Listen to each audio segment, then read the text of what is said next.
सदा वन्दे वीरं सदा सदा वन्दे वीरं सदा सदा।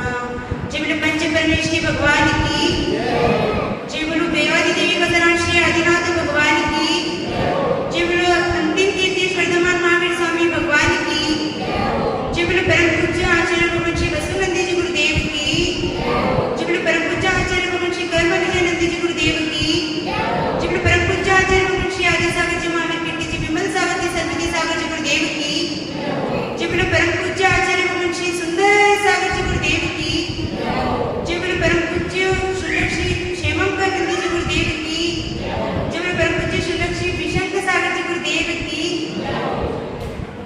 ढाई दिन में 3 कम 9 करोड़ महामुनि राजों की, द्वादशाम चिन्वाणी माता की। आज उत्तम आर्जव धर्म का दिन, पर्युषण पर्व का तीसरा दिन है। 2 दिन निकल चुके हैं। पहला दिन था उत्तम क्षमा धर्म का, जिसमें क्रोध का शमन करने की बात कही है। जिस इंसान के अंदर क्रोध रहता है तब तक वह सम्यक दर्शन को प्राप्त नहीं कर सकता है। सेकेंड दिन था उत्तम मार्दव धर्म, जिसमें मान कषाय का शमन करने की बात कही है। जब तक इंसान मानी होगा तब तक वो ज्ञानी नहीं हो पाएगा। जब तक उसके अंदर मान कषाय बैठी रहेगी तब तक वो ज्ञानी नहीं बन पाएगा। और आज है उत्तम आर्जव धर्म का दिन। उत्तम आर्जव, आर्जव मतलब क्या होता है? जैसे मार्दव शब्द होता है वो मृदु से बनता है, मृदु धातु से बनता है। उसी तरह से आर्जव शब्द है वो ऋजु शब्द से बनता है। ऋजु का अर्थ होता है क्या? क्या होता है ऋजु का अर्थ? सरल। ऋजु का अर्थ होता है सरल। तो ये आर्जव धर्म क्या करने का संदेश देता है? अपने जीवन में सरलता लाने का संदेश देता है। जब तक हमारे अंदर माया कषाय बैठी हुई होगी, जब तक हमारे अंदर माया कषाय बैठी होगी तब तक हमारे अंदर उत्तम आर्जव धर्म अपने जीवन में कभी भी अवतरित नहीं हो सकेगा। माया कषाय को छोड़ना पड़ेगा। जब भी आप कभी मायाचारी करते हो तब क्या होगा? आचार्य उमा स्वामी भगवान तत्वसूत्र में कहते हैं कि माया तेर्यक योनस्त्य, मतलब जो इंसान मायाचारी करता है, छल कपट करता है, किसी को धोखा देता है, तो उसकी कौन सी गति का बंध होता है? तिर्यंच गति का बंध होता है। जब कभी भी आपके अंदर ऐसे कुछ परिणाम आए, मायाचारी करने के, किसी के साथ धोखा करने के दुष्परिणाम आए, तब आप तिर्यंच जो पशु पक्षी हैं, जानवर हैं, उनको देख लेना और उनको देख करके मन में चिंतन करना कि ये कितना मारपीट, ये कितना छेदन भेदन ये सब कुछ सहन कर रहे हैं, तो जरूर इन्होंने कुछ न कुछ पूर्व में ऐसा कुछ काम किया होगा जिससे उन्होंने क्या तिर्यंच गति का बंद किया। तो कहीं हमारी भी कहीं ऐसी गति ना हो जाए जिससे हम मतलब मायाचारी करें और हमारी तिर्यंच गति ना हो जाए। मीरा का नाम सुना है आप सबने? सुना है ना? राजस्थान की चित्तौड़गढ़ की रहने वाली थी मीरा, जो कृष्ण की अनन्य भक्त थी। मीरा बिल्कुल कपटी नहीं थी। उनके जो पति थे वो मीरा से मतलब मीरा क्या करती थी? गली गली जाकर के क्या करती थी? भजन गाया करती थी और धर्म ध्यान में हमेशा लीन रहती थी और भिक्षा लेकर के क्या करती थी? भोजन करती थी।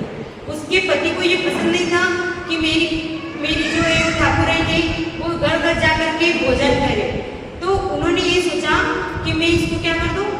मारने का उन्होंने प्लान सोचा। उन्होंने ये सोचा कि उन्हें जहर का प्याला दे दिया जाए, वो भी किसके नाम का?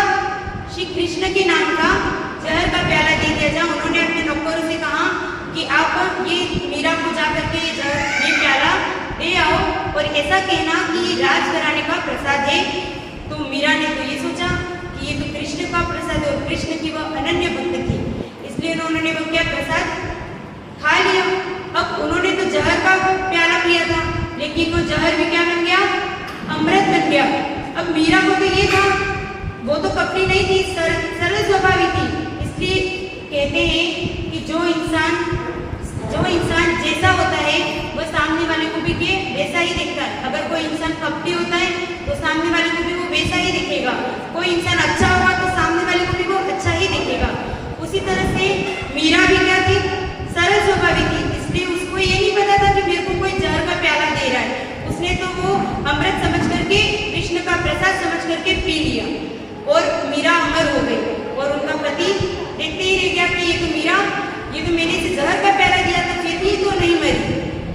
ये होता है सरलता का परिणाम। सरलता जिस दिन अपने जीवन में आ जाएगी उस दिन उत्तम आर्य धर्म हमारे जीवन में क्या हो जाएगा, अवतरित हो जाएगा। जैन धर्म में सोमा सती का उदाहरण आता है। सुना है सोमा सती का नाम?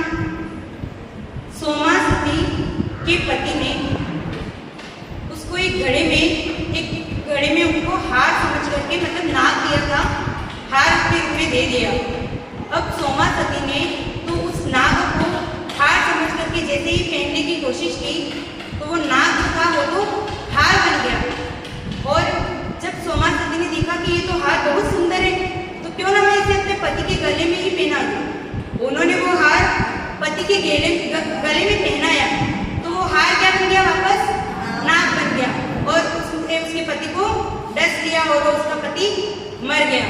तो अब सोमा सती तो कपटी नहीं थी और उसका पति ने क्या किया था, मायाचारी की थी उसको मारने के लिए, लेकिन वो खुद मर गया। इसलिए जो दूसरों के लिए गड्ढा खोदता है उसके लिए खाई कूद जाती है।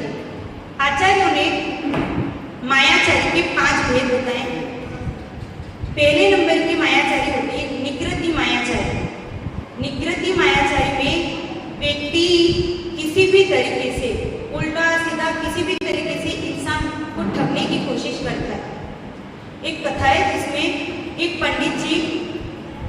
पंडित जी गाय के जो बछड़ा था ना, गाय का बछड़ा, उसको कंधे पर उठा करके ले जा रहे थे। तो रास्ते में उन्हें क्या, एक ठग मिला। अब उस ठग ने ये सोचा क्यों ना मैं इस बछड़े को हड़पने की कोशिश करूं, मतलब उन्होंने बछड़े को हड़पने की कोशिश की। तो उन्होंने उस ठग ने पंडित जी से ये कहा कि पंडित जी आप कुत्ते का पिल्ला उठा करके क्यों ले जा रहे हो, आप कुत्ते के पिल्ले को उठा करके क्यों ले जा रहे हो।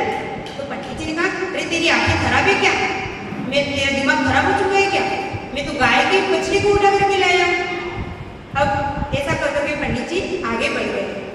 थोड़ा आगे बढ़े, एक दूसरा ठग मिला। अब दूसरे ठग ने ये बोला पंडित जी आप ये कुत्ते के पिल्ले को उठा करके क्यों ले जा रहे हो, आप कोई पागल वागल तो नहीं हो चुके हो। तो पंडित जी ने सोचा अरे यार एक नहीं से 2 कह रहा है तो हो सकता है सही हो। तो उन्होंने अपने कंधे से उस गाय के बछड़े को उठा करके एक बार देख लिया कि गाय का बछड़ा ही है। तो उनको लगा ये गाय का बछड़ा ही है। फिर वो और आगे चले गए।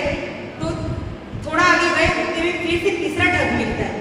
अब वो तीसरा ठग ये कहता है पंडित जी आपको शर्म नहीं आ रही जो आप इस कुत्ते के पिल्ले को उठा करके ले जा रहे हो, आपके गांव वाले आपको सब समाज में हंसी मजाक उड़ाएंगे। तब पंडित जी ने सोचा अरे यार 1 नहीं 2 नहीं 3 जनों ने मेरे को ये कह दिया कि मैं गाय का बछड़ा नहीं, मेरे पास कुत्ते का पिल्ला है। उन्होंने ये सोचा कि सही में मेरे पास तो कुत्ते का पिल्ला ही है। तो उस कुत्ते के पिल्ले को, मतलब जो गाय का बछड़ा था, उसको वहीं पर छोड़ करके क्या गए, चले गए। अब उन तीनों ने, जो 3 ठग थे, उन्होंने अपना क्या कर लिया, स्वार्थ सिद्ध कर लिया और उन्होंने मायाचारी से क्या कर लिया, उस गाय के बछड़े को ले लिया। तो ये इस तरह के लोग क्या करते हैं, मायाचारी करते हैं। आजकल लोग घर में, दुकान में, समाज में या फिर बाजार में कहीं भी जाओ मायाचारी कर लेते हैं।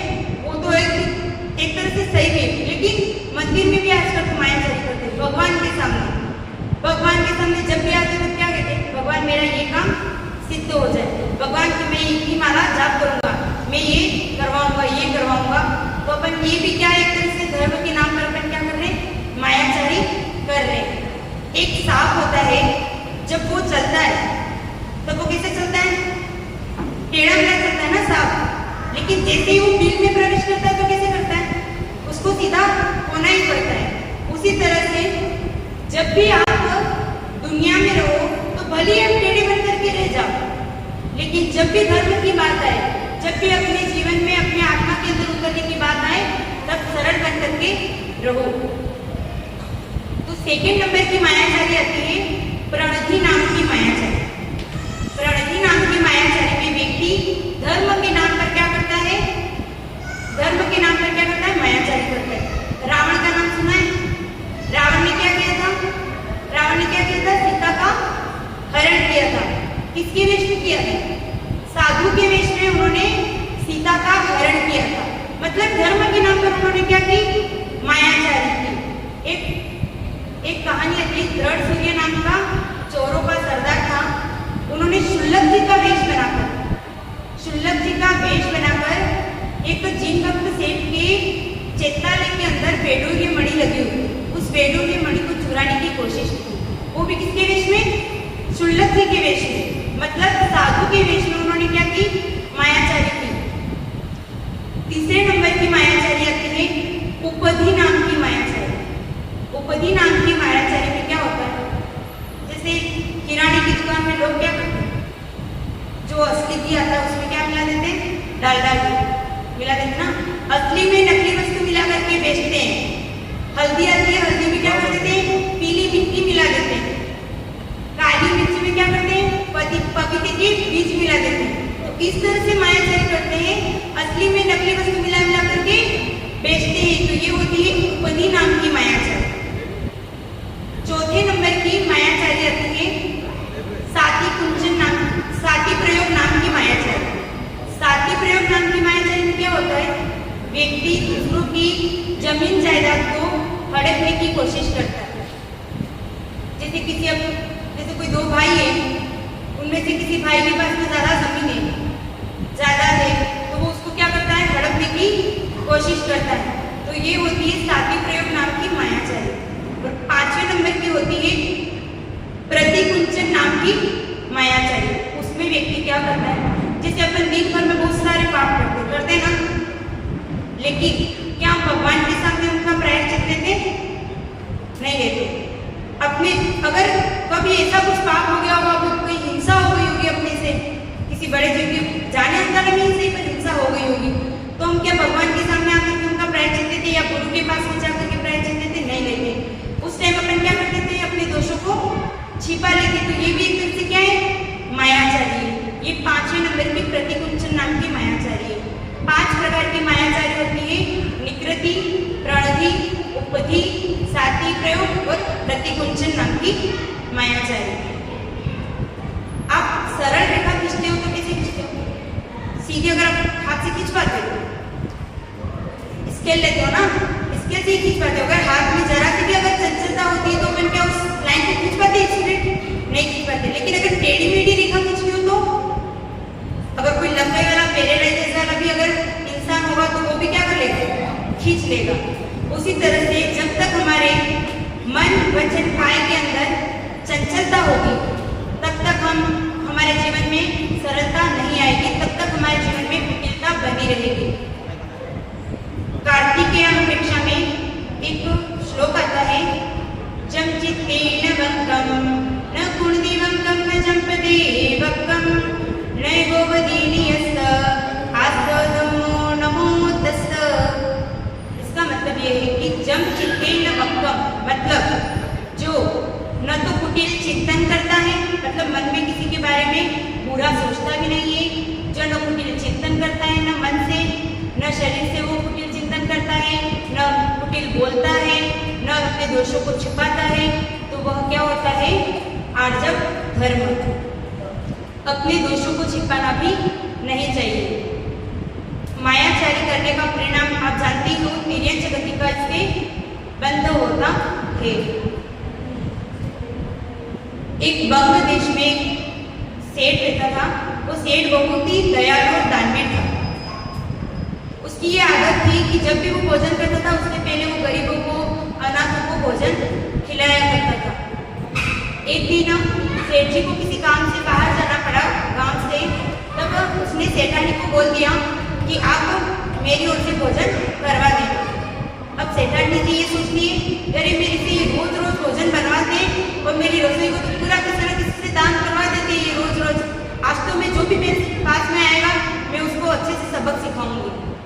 तो उन्होंने ऐसा किया, जब उनके पास में भिखारी आया तो उसने ये कहा कि आज तो भिखारी जी आप बहुत सारी, आज तो आप अपने क्योंकि आपके घर वाले भी भूखे होंगे, आप घर के लिए भी भोजन ले जाइए। जब वो घर के लिए भी भोजन ले करके जाता है रास्ते में, तो रास्ते में उनको वही सेठ जी मिल जाते हैं। अब सेठ जी को बहुत भूख लगी होती है, तो वो भिखारी जी कहते हैं कि सेठ जी आपको भूख लग रही है इतनी सारी, तो आप अपनी भूख को शांत कर लीजिए, ये आपके ही घर का भोजन है। और वो सेठ जी जैसे ही उस भोजन को खाते हैं, उस भोजन में क्या जहर मिला हुआ रहता है, वो उस जहर से क्या हो जाते हैं, उस भोजन को खा करके मर जाते हैं। तो जब सेठानी को इस बात का पता चलता है कि सेठ जी ने मेरे द्वारा बनाए हुए भोजन को खा करके वो मृत्यु को प्राप्त हो गए, तो उसको इस बात का दुख होता है। और हमेशा ये चीज ध्यान रखना कि किसी भी दूसरों के लिए गड्ढा मत खोदना, किसी दूसरों को गिराने की कोशिश मत करना। जो दूसरों को गिराने की कोशिश करता है वो खुद उसी गड्ढे में जाकर के गिर जाता है। मायाचारी करने का दुष्परिणाम पेरियाचकति का बंद होता है। अपने जीवन में सरलता लाएं और उत्तम आर्य कर्मों को अपने जीवन में अवतरित करें। ओम नमः सिद्धेभ्य परम पूज्य आचार्य भगवान श्री सुंदर सागर देव की जय।